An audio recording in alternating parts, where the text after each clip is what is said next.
At 2:17 on a freezing Monday morning, a homeless man collapsed outside the glass doors of Sterling Tower. Hundreds of employees passed him, stepping around his torn coat and empty hands. Some looked away. One security guard told him to move. Then a janitor named Marcus stopped pushing his cleaning cart. He had no idea the stranger was Daniel Reed, a billionaire whose company owned the entire building. Daniel had come there disguised as a homeless man for one reason: to discover what people did when they believed he had nothing to offer them. What happened next would expose a side of the company even Daniel had never seen. Marcus looked at the stranger and asked the question nobody else had asked. "Sir, have you eaten today?" Daniel hesitated. "No." Marcus opened his lunch bag, pulled out his only sandwich, and handed it over. "Then this is yours." Daniel stared at him. "What about you?" Marcus smiled. "I can wait."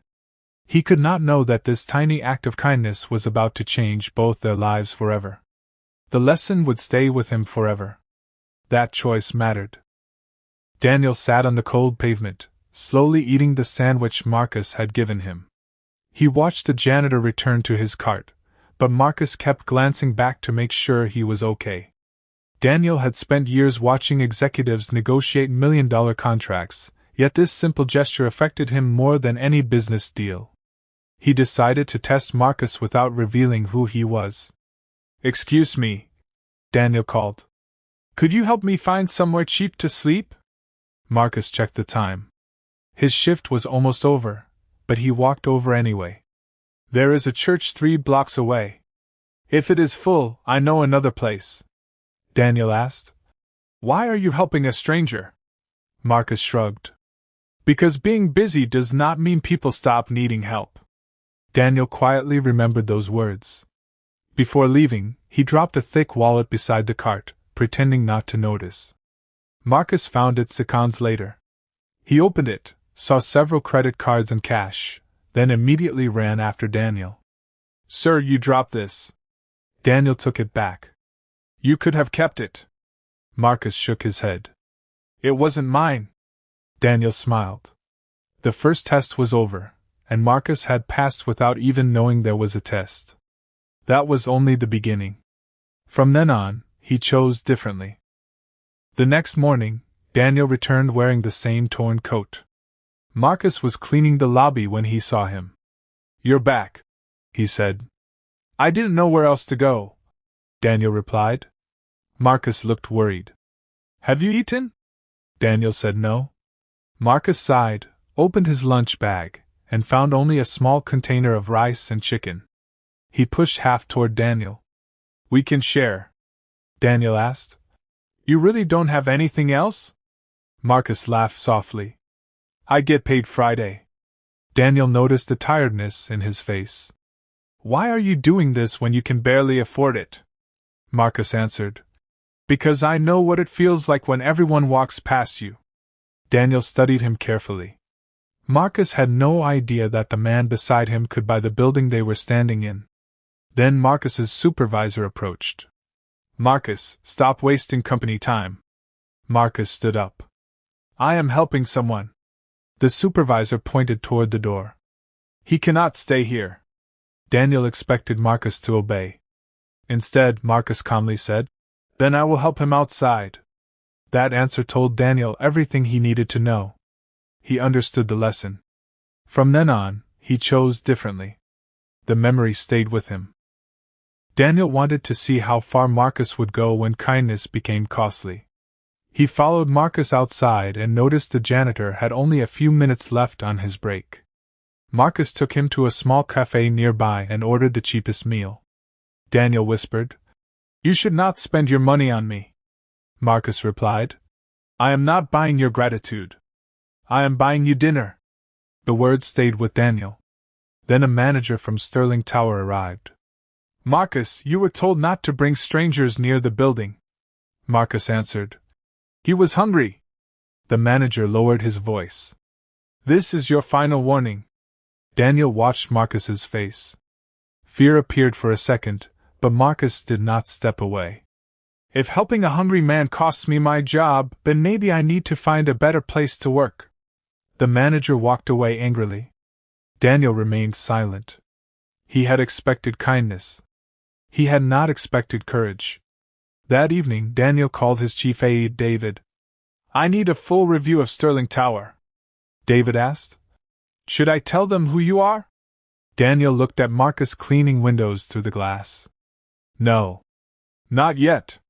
The truth was simple. He never forgot it. The following day, Marcus found Daniel sitting near the service entrance. "You again?" Marcus asked. Daniel smiled. "I needed somewhere safe." Marcus handed him a bottle of water. Before they could speak, security approached. "You need to leave." Marcus stepped forward. "He is not causing trouble," the guard replied. "Those are the rules." Marcus asked. "What rule says we cannot give someone water?" The guard had no answer. Instead, he called Marcus's supervisor. Within minutes, Marcus was ordered into the office. Daniel watched from a distance as the janitor stood alone in front of three managers. "You have repeatedly allowed an unauthorized person to remain on company property," one manager said. Marcus replied. "He is a human being." Another manager warned. "Admit you made a mistake and this can end." Marcus shook his head. "I helped him. I would do it again." Daniel's expression changed. David had already discovered that several employees had complained about unfair treatment inside the company. Their complaints had disappeared from the records. Daniel suddenly understood why the managers were so desperate to silence Marcus. His disguise had uncovered something much bigger than kindness. Nothing was ever the same. The lesson was clear. Marcus came out of the office looking defeated. Daniel approached him. "Are you okay?" Marcus forced a smile. "I've been better." Daniel asked what happened. Marcus said he had been suspended from his regular duties. "They think I care too much about someone who doesn't matter." Daniel looked at him and quietly said, "Maybe the person who seems to matter least is the one who matters most." Marcus did not understand. That night, Daniel met David in a private room. "What did you find?" Daniel asked. David placed a folder on the table. 27 complaints from employees. Most were never investigated. 4 records were altered, and several workers were threatened with termination. Daniel stared at the pages. "Who approved the changes?" David hesitated. "We are still tracing the authorization." Daniel closed the folder. "Find out." Meanwhile, Marcus returned home worried about his job. He had no idea that the stranger he had fed was preparing to expose the people who had threatened him. Daniel could have ended the investigation immediately by revealing his identity. Instead, he decided to wait one more day. He wanted the truth to come from the evidence, not from his wealth. The truth was simple. That choice mattered. The next morning, Marcus was called back to the office. The same managers were waiting. One of them said, "We are reconsidering your position." Marcus looked confused. "Because I helped someone?" The manager replied. "Because you refused to follow instructions." Marcus lowered his head. "I understand." Daniel was sitting outside in his homeless disguise, listening. He heard every word. Then a receptionist approached him. "Sir, you cannot wait here." Daniel nodded. "I am waiting for Marcus." She looked uncomfortable. "He may be dismissed." Daniel answered. "Then I will wait." A few minutes later, Marcus came out. He looked at Daniel and whispered. "They might fire me." Daniel said. "You did the right thing." Marcus laughed bitterly. "Doing the right thing does not always pay the bills." Daniel looked toward the tower. "Maybe it should." Then several black vehicles stopped outside the building. Men and women in suits stepped out carrying folders. Marcus stared at them. "Who are they?" Daniel simply said. "People I work with." Marcus laughed. "You work with people like that?" Daniel replied. "You have no idea." He never forgot it. The lesson stayed with him. Nothing was ever the same. The lobby suddenly became silent as Daniel's team entered Sterling Tower. The chief financial officer rushed forward, expecting a major investor. Instead, he froze when he saw Daniel standing in a torn coat. "Mr. Reed?" Daniel removed his cap. Marcus stared at him. "You know him?" The executive swallowed. "Everyone knows him." Daniel looked at Marcus. "Marcus, meet Daniel Reed." Marcus blinked. "Wait. You are Daniel Reed?" Daniel nodded. "Founder and chairman of Reed Global Holdings." Marcus stepped backward. "The billionaire?" Daniel smiled. "Yes." The managers looked terrified. Daniel turned toward them. "Yesterday, you threatened this man for feeding me." Nobody answered. "You thought he was helping a nobody. You were right about one thing. He was helping someone you believed had no power." Daniel placed the investigation folder on the desk. "Now we need to discuss why 27 employee complaints were ignored."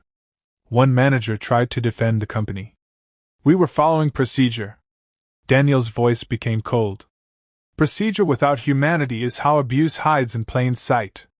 Marcus stood quietly behind him, still trying to understand how the homeless man he had fed had become the most powerful person in the room. He smiled quietly. The truth was simple. That was only the beginning. Daniel ordered an independent investigation immediately. Every employee complaint was restored, and every disciplinary action connected to the missing records was frozen. The managers who had threatened Marcus were questioned one by one. Evidence showed that complaints had been deliberately removed to protect senior staff. One executive finally admitted, "We thought nobody would challenge us." Daniel replied, "You were counting on people being afraid." Marcus stepped forward. "Please don't fire everyone because of me." Daniel looked at him. "This is not because of you. You simply revealed what was already happening." The investigation uncovered employees who had been threatened, ignored, or punished for speaking up. Daniel announced a new employee support fund worth several $1,000,000. Marcus looked stunned. "You don't have to do that," Daniel answered. "I am not doing it for charity. I am fixing a system that should have protected people." Then Daniel turned to Marcus. "You have spent 8 years helping people in this building. How would you feel about helping them in a different position?" Marcus laughed nervously. "I'm a janitor." Daniel smiled. "You are a janitor. That is not all you are." The lesson stayed with him. He understood the lesson. From then on, he chose differently. A week later, Marcus was invited into the boardroom. He expected another warning. Instead, Daniel stood and handed him a folder. "This is your new position." Marcus opened it and stared. He had been appointed Director of Employee Support and Community Outreach. "Me?" he whispered. Daniel nodded. "You." Marcus shook his head. "I don't have a degree for this." Daniel replied. "You have something more difficult to teach. You know how it feels to be ignored." Marcus looked down at the folder. "I only gave a hungry man my lunch," Daniel answered. "You gave me more than food. You reminded me why I built this company in the first place." Marcus smiled. "So the whole homeless thing was a test?" Daniel nodded. "I needed to know whether people still cared when money disappeared." Marcus laughed. "You could have just asked?" Daniel smiled. "People tell you what you want to hear when they know who you are. I needed the truth." Marcus looked around the boardroom. "And you found it?" Daniel said. "I found you." For the first time, Marcus understood that his smallest act had been bigger than any promotion. Months later, Sterling Tower looked different. Employees could report problems without fear, support programs had been created, and missing complaints were being reviewed. Marcus walked through the lobby wearing a suit instead of a janitor's uniform. An employee stopped him. "Are you really the new director?" Marcus smiled. "Apparently." Daniel watched from across the room. Marcus approached him. "Do you ever miss being that homeless guy?" Daniel laughed. "Sometimes. It reminded me how invisible a person can become." Marcus asked. "Then why did you choose me?" Daniel looked toward the lobby. "I didn't. You chose yourself." Marcus remembered the first sandwich. I almost walked past you that day. Daniel nodded. But you didn't. Marcus smiled. Because you were hungry, Daniel replied. Exactly. You helped me before knowing my name, my company, or my bank account. He paused.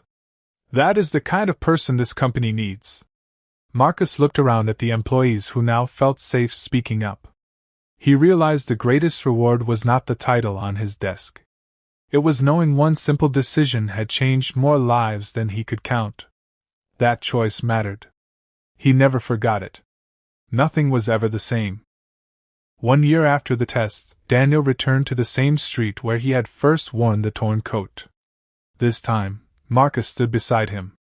They watched a homeless man sitting alone near a bus stop.